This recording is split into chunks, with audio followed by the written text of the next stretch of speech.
That was such a big one. You're like when you're trying to drink the last of your drink bag. Yeah. Jokes. So how long do we have? I have to leave at 1:50.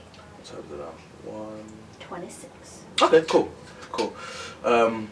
Cool. So Paris Ali episode. Are you recording? Yeah, it's all recording now. Are you on? Yeah. Cool. So Paris Ali episode 18. Cool. Even better.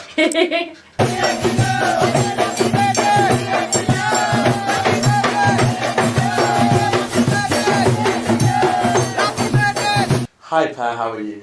Should I face you or face the camera? Either or, whatever you want. Okay, I'll face you. Face me, yeah. How are you? I'm good, Sancho. Yeah? How are you? I'm good, thank you. Thank you so much for coming Yes. for episode 18. I've been saying for everyone for the last few episodes, normally every episode is a different guest who is a stranger, and every fifth episode is a friend or family member. Am I fifth episode? You are not. You're 18. Quick math. You're 18, but because I'm running out of time going to India in like such a few days, and I'm seeing all friends before I go anyway. Yes. I thought it makes sense to make you guys the last few episodes because it's the first season anyway, so we can be a bit different and special. Okay. How you doing? You good? Yeah, I've been good. Yeah. Yeah. Good. How was work? You were at work earlier today? Yes, I am at work still, technically. Oh yeah. You've been working hard. She's got the laptop right there. You can't Right see there. it. Oh yeah. Just on camera. So I've known you a long time. You've been like one of my closest friends, best friends Yeah. for years. We went At least 10 years. Yeah, at least 10 years. And so we went to school together. Yes, we did. And I was just telling you, I did an episode with Brian, my friend Brian, who I went to primary school with, and we were trying to like talk. I was trying to explain to him a bit about Barber Speaks and what it was like going there. I don't know, I just couldn't do it. It was so weird, but I knew that I was going to see you today, so I thought it'd be a perfect opportunity to talk about it. The best opportunity. So I joined in year 5. When did you join? I joined in year 7. Okay, Yes. so you joined in year 7. It was rough. Really? Oh, it was the worst time. Being there. Yeah. Yeah. So I was explaining it like it was a private stage school, but it was really small. Yeah. How would you explain it? Like, I don't know. How would you describe it to people when they ask you like, what was the latest school that you went to? So when I talk about Barbara Speaks, I say that it's an alternative form of education. I'd say it's a private school, but it's not really like a private school. Yeah, that's the thing. I think when people assume private school, they assume rich people, which I don't think is the case for most of the people at Barbara Speaks. Yeah. They assume like high qualities of education, Yeah. which again I don't agree with at all. I feel like I tell people that our classes were taught by our dance teachers. Yeah. Miss Costello was a dance teacher who taught science. Yeah. It didn't really feel like a real school. Yeah. But I do say that it was like the best place to learn independence, self-starterism. What does that mean? Like just being a self-starter. For Okay. example, with our classes, as you and I were talking about, you didn't have to learn if you didn't want to learn. Yeah. So you had to be the person that made yourself want to learn. You had to, That's so true. you had to find your motivation from other places and Yeah. be motivated because it's something that you wanted, Yeah. rather than being babied or being forced into doing something. Everything was a choice. Yeah, that's so true. And for most people in school, sixth form, like their education isn't their choice. It's mandatory. You have to go to school and you have to learn when you're at school. Yeah. Whereas you did not have to learn it. Yeah. You could fly under the radar. Not even under the radar. It was like obvious that you weren't learning. Yeah. It was obvious that you weren't in class, or it was obvious that you were off working. Yeah. But no one really cared. Yeah. And I feel like that worked especially well for people who did prefer being creative or expressive through dance or singing, because obviously the school would present itself as specialising in, you know, the performing arts, so like drama, tap, ballet, and musical theatre. As well as that, the school had its own agency. Yeah, Miss June Willem. Yeah, which would book like any sort of acting work, from like small TV shows and like, you know, extra work, or even I worked at M&S. I was a bra model. You okay? Yeah, I was for years. What was the other place that people would always go to? Bowden's or something. Bowden's, yeah. People would always model and do fittings for Bowden's as well.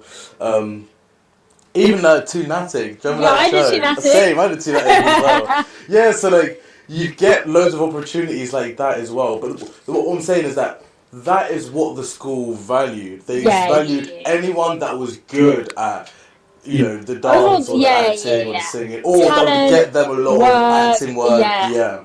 So because of that, the academic side of it really would get put to the wayside. And if you were, because it wasn't commercially viable. Like being smart meant nothing for a performing arts school. Yeah, exactly. You couldn't put that on the yeah, exactly. It kind of reminds me of ancient Greece, because in ancient Greece, they preferred creative arts over like formal education. Yeah. So you had to learn singing, dancing, all of that sort of stuff. Yeah. And the other academic lessons fell to the wayside. Yeah. And it's very similar at Barbara Speaks. It was like a utopia. Yeah, and because there was no sport. Sport didn't exist we never had PE. Never had PE. Never did. Like rounders or anything. It's so in our life. It's so interesting for the people who were there, like Douglas, from year 3 all the way up until year 11. Yeah, just never ever did it. Yeah, you're completely right, for real. So it really meant that was what made you relevant to the teachers, to the school, and to the students to a certain extent. If you were good at that, people would look up to you, and the school wouldn't care if you weren't academically advancing or that, as long as you brought them value in other ways. I think it's also interesting because it wasn't just the students who were treated like that, it was also the teachers. Academic teachers were treated like crap. Yeah. In comparison to like your Miss oh my gosh, Miss D and Miss Later. Yeah. They were treated like teachers. Yeah. And then the educational teachers, 1, were always changing. Yeah. 2, they were paid part-time. They were classified as part-time staff. Really? Yes. I didn't even know that. So I was quite in with the teachers, so I knew all the teacher team. God damn. But the teachers had their contracts changed, so they were no longer classified as full-time staff because half the day was dance. Okay. And you either taught dance or you taught education. Yeah. So they were only paid half days. Oh, I did not know that. Exactly. But you kind of still had to be there at school. Yeah, so, that's the thing, you wouldn't think it because they were there every day, you'd always see them. They were there pretty much the full day, but they were paid part-time. That's crazy. Yeah. That's crazy. And school in itself is only from 9 to 4. Yeah. So it's not like... Yeah. It's not like it's a major... It's not like they could have been doing more hours or anything. But yeah, they were paid part-time, so a lot of them had other jobs as well outside of teaching at Barbara Speaks. Yeah, that's wild. That's wild. Yeah, because of this, weird value system, with the students and the teachers, the whole thing just felt like a whole, High School Musical type, I don't know, do you know what I mean? It felt like the weirdest, social playground for students and teachers alike, and because of that, it kind of led to, some really funny, scenarios and, situations. Strange scenarios and situations. Yeah, man. Yeah. And the bullying, I think the bullying at Barbara Speaks is something that people don't really talk about, but it was definitely intense. Yeah. Because it was such a small school, having people just be against you, and everyone had such strong personalities, it felt like they suck out the weaker people. Yeah. It was very kind of packish mentality in a sense. And I always feel like Barbara Speaks is a place where you kind of when I started, I felt like it's a school where you joined and then they broke you down and then you rebuilt a different personality. Yeah. Because my personality is such a it feels like it's got a trademark. Barbara Speaks. Because I'm such an extroverted performer type personality. Yeah. But I know it wasn't that before I started the school. Yeah, yeah. So it just I had a regular personality, and then I was oh, I hate this place. And then you just have to conform. Yeah. But in a complete different way to regular schools. Yeah. Yeah, I get you. I definitely feel like there is a part of myself that is just permanently developed and grown from that place. Exactly. And every now and again I'll be in a situation with a bunch of people, and I'll be a certain way, and I'll be oh yeah, that was because of that. That was because of that. Yeah. And it's so for people who were able to do that, you'd really be able to excel in your own way and in your own right. And for people that were kind of had different ways of thinking or slightly more unique or had different ideas, they would thrive after the fact as well, because then they'd have this confidence that they could carry on to their pursuits. Because like, when you think about it, our class, there are a few of us that are doing really well in a few niche areas, and it's really amazing to see.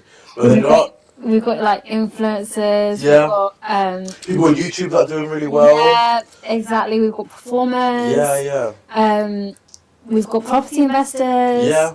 Like everyone's just gone off in their own different path. Yeah. Speaking of which, you yourself has even started your own company, your own business. Yeah, so I run a hair care brand called That Good Hair, which I have been running for the last 3 years. Yeah. I got really interested in cosmetic science. Why did you get interested in because there was nothing in Barbara Speaks that would have opened you up to that. So well, you know what? At Barbara Speaks, I really did enjoy science, and that's one of like not my biggest regrets in life, but one thing that I always wish could have been different is I wish that there was more sciences at Barbara Speaks. I never got a chance to do chemistry or physics; it was only biology. Yeah. And I really, really liked it. And I remember Miss Costello even coming to me and saying, "Oh, you know, you should do. I really recommend you doing like science at A level." And I was like, that's crazy, woman. Why on earth would I do science at A level? But there wasn't any like STEM representation at Barbara Speaks at all. Yeah. Which is fine. But I started That Good Hair because I have a fragrance allergy. So remember how I used to be sick all of the time? Yeah. It's because of the fragrances in my hair products. I'm sensitive to them. So I always had a weakened immune system. Yeah. Which is so cool. Yeah. And remember how my eyes used to always tear up? Yeah. It's literally because of the fragrances in my Fuck it, yeah, you used to tear up all the time. Literally, so that's crazy.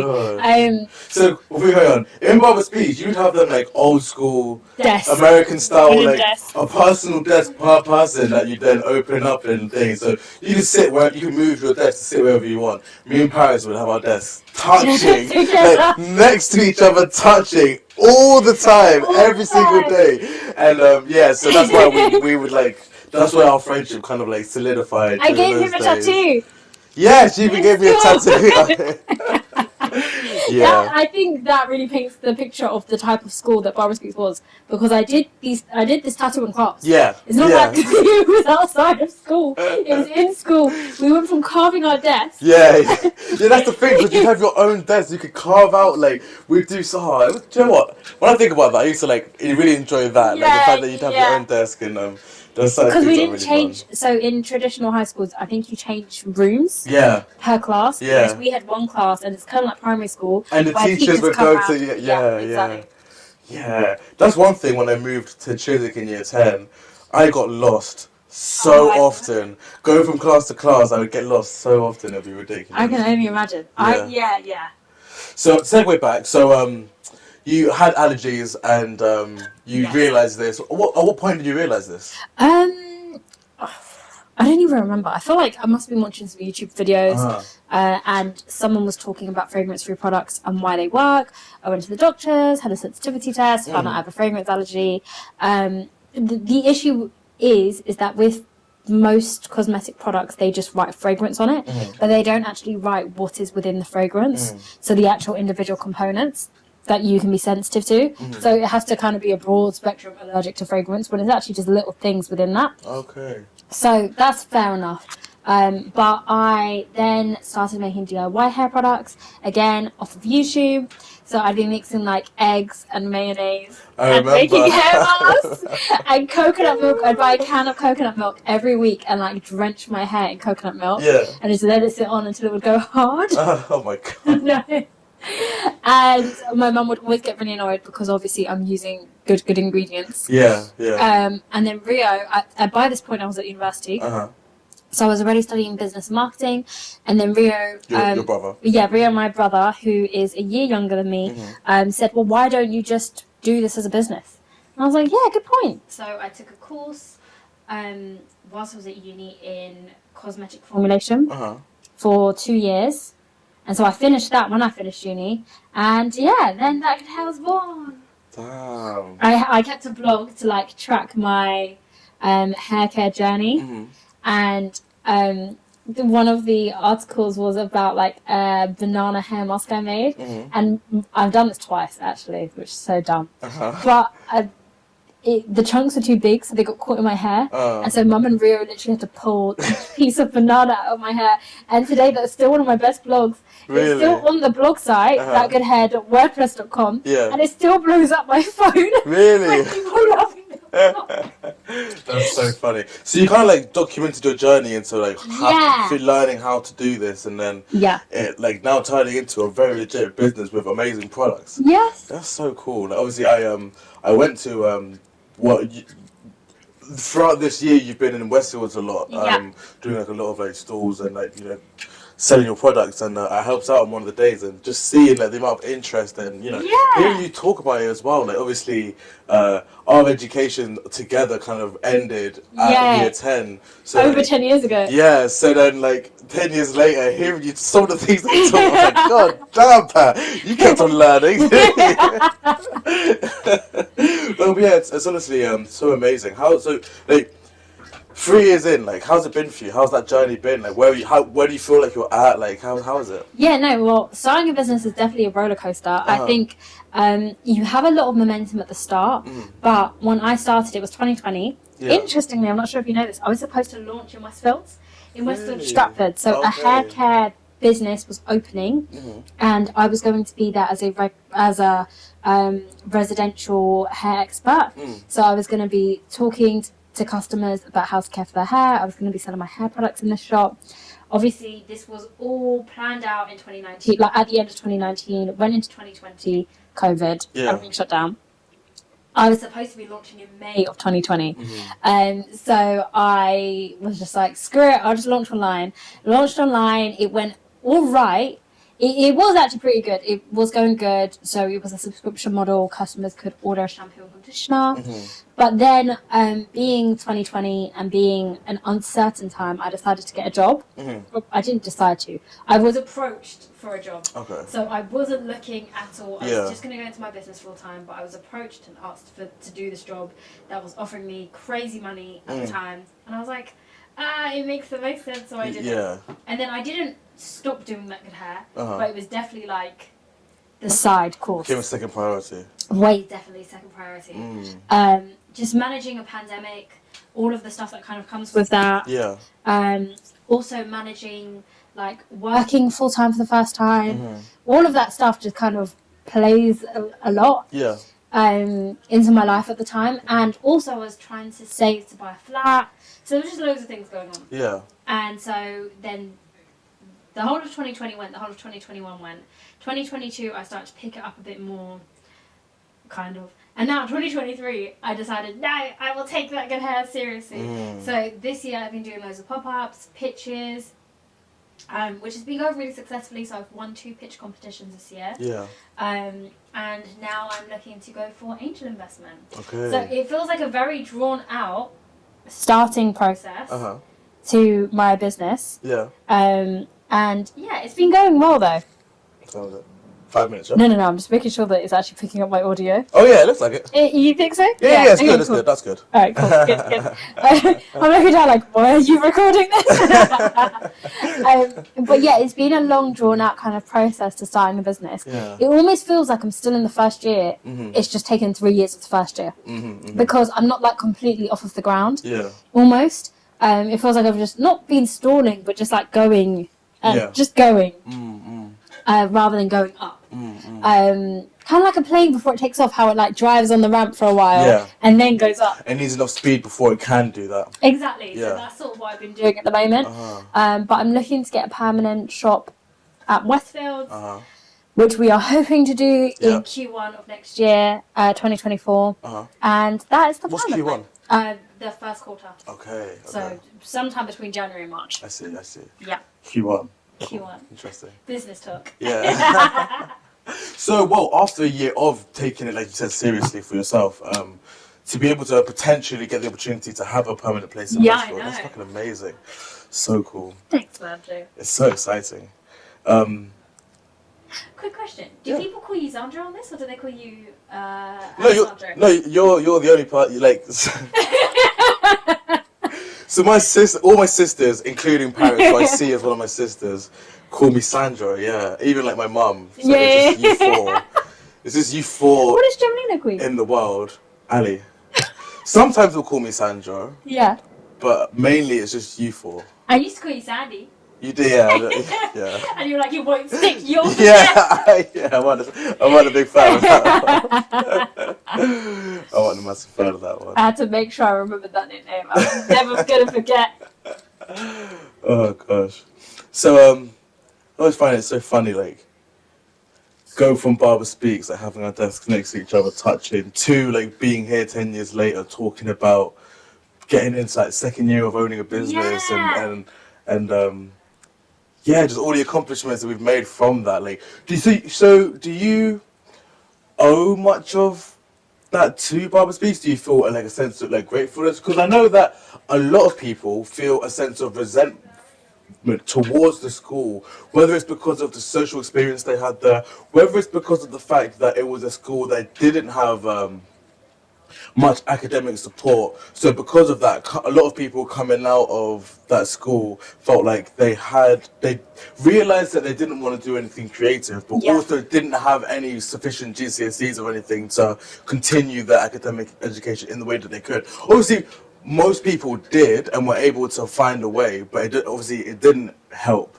or put them on like a really good start. How do you feel like looking back at it? Are you happy with your experience? Like, are you grateful? I feel like my current situation and my majority of my life, I probably owe 90% of it to Barbara Speaks and like the remaining 10% to God. Yeah. Because honestly, that good hair is definitely a product of Barbara Speaks. Yeah. And the job I do is a product of it. The people around me is a product of it. For starters, with Barbara Speaks, it was a place where you definitely had to learn by yourself. You had to be certain about what you wanted to do. And with the fact that I studied a whole course whilst being at university getting a degree, I had to want to do that myself. Yeah. I had to want to... hang on. I had to... Yeah, it is recording. It's trying to throw me off. I had to want to do that myself. I had to actually want to study this, and I already had the skills of learning something by myself. My whole statistics GCSE, we didn't have a statistics teacher at Barbara Speaks, so I had to learn that whole course, do all my coursework by myself, and submit it to Mr. Speaks, who just submit it all to AQA, and I managed to get an A. Yeah, wow. It was just complete, like... Yeah, you. Completely you were the driving force for that, yeah. And I think even being at Barbara Speaks definitely gave me resilience in the sense that I'd say like 40% of my experience at Barbara Speaks was pretty crap. I would cry. I didn't like being there for ages. And like year 7 and year 8, the girls hated me. Alessandro was best friends with another girl before I started. And then when I started, Alessandro and I immediately hit off, immediately became friends, and the girls that Alessandro used to be friends with fucking hated me. They hated the crap out of me and made my life hell. Would hide my lunch, would hide my dance kit. I got Violet Beauregard in the school play. Oh, yeah. And they were pissed. It was not very good for me. But that school definitely taught me resilience. Yeah. And with what I've done at the pop-ups, you need resilience. Yeah. You need to be able to bounce back to people telling you no, to people telling you you're crap, to people telling you that your hair products don't work, even though you know they do. Yeah. I had a customer literally email me saying, "Oh, I love this. Do you offer any discounts? Blah, blah, blah, blah." And I was like, "No, I'm so sorry. We don't do any discounts." And then she made an order but didn't pay. And then was saying, "Oh, I didn't get my products." And I said, "Yeah, your payment didn't go through." Then she left a review saying that my products made her hair fall out. And I was just like, no, they didn't. You just wanted free products from me. That's wild. How could you do that? Exactly. But there's nothing I can do. Yeah. I can't take the comment down because it's posted by a real person. Like, even though there's nothing that proves what she's saying, there's also nothing that proves what I'm saying. Like, I can't do anything about it. But you just got to roll with the punches. Yeah. So it's just one of those things. Yeah. But yeah, it definitely gave me resilience. It definitely made me the person I am. Even just with like being a disciplined person. even though the school didn't teach you discipline in a sense, you have to be disciplined. So even though there's areas, like I said, that I regret that we didn't have more science opportunities or education in that area, I don't think I would change it. And I would definitely never send my kids to Barbara Speaks. It doesn't even exist. Oh, it doesn't exist anymore. It's closed down. But I definitely send them to some form of alternative education, just so they can make their educational experience their own. I think there's so many different versions of school out there. In the same way, there's a random dance school of 100 kids. I also loved the fact that we went to like a mostly ethnic minority school. Yeah, that's very true. Like our class probably was like 10%. We had more black people than white. Yeah, I'd say like our class for a long time was like 10% white people, and the rest was like black or like black mixed or something. Some sort of ethnic minority group. Mostly black, mostly female. What a school to be at. Exactly.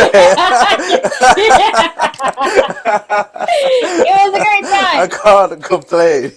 So I feel like there's loads of other people I speak to who find that like racism or race was a super big issue. I don't disagree that it wasn't a big issue. I remember people used to bully me because of my lips. They used to call me Slugworth.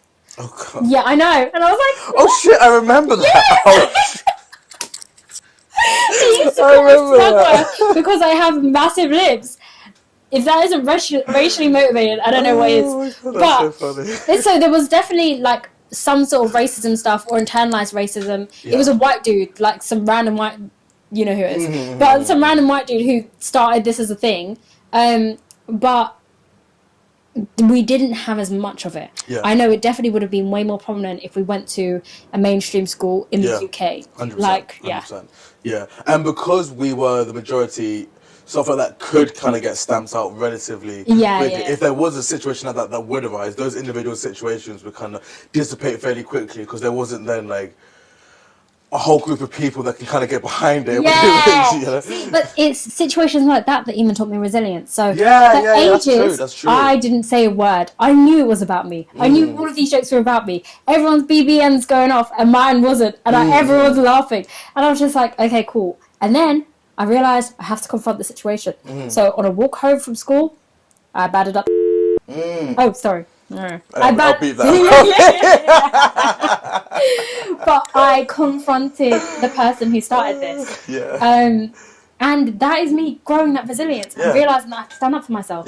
So all of these, and it stopped. Like, it literally stopped. It didn't continue anymore. I think another thing, because the school is so small, it's so much harder to run away from things like that. If there's a rumour or a joke or something going around that you don't like, there isn't a other side of the school that you can kind of retreat. There isn't a group of people that you can kind of hide in to, like, stay away from that.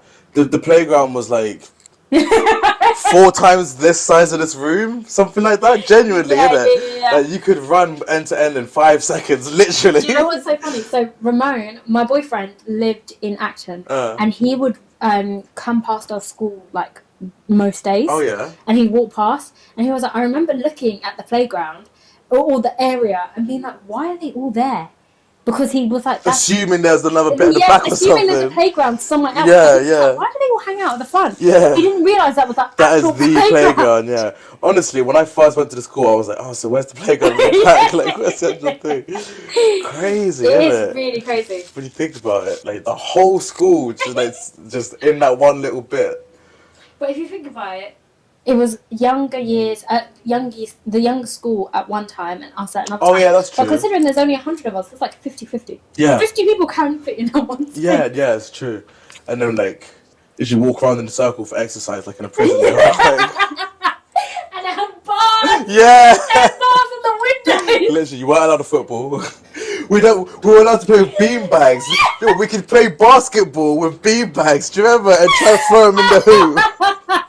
That was literally, and then someone got licked in the head. One little kid got licked in the head with one of the fucking beanbags, so we weren't even allowed beanbags anymore. Hey, what a place! Oh, that was so funny. Anyway, I know you don't have long, so should we end it there? Yes, please. So thank you so much for coming down. This will be the second shortest episode of the season. We have to do another one. Exactly. Next year we'll definitely do another one. Yeah. And we'll have more stuff to talk about with Papa Speaks. Yeah. 100%. All right, bang it. Thank you for coming down.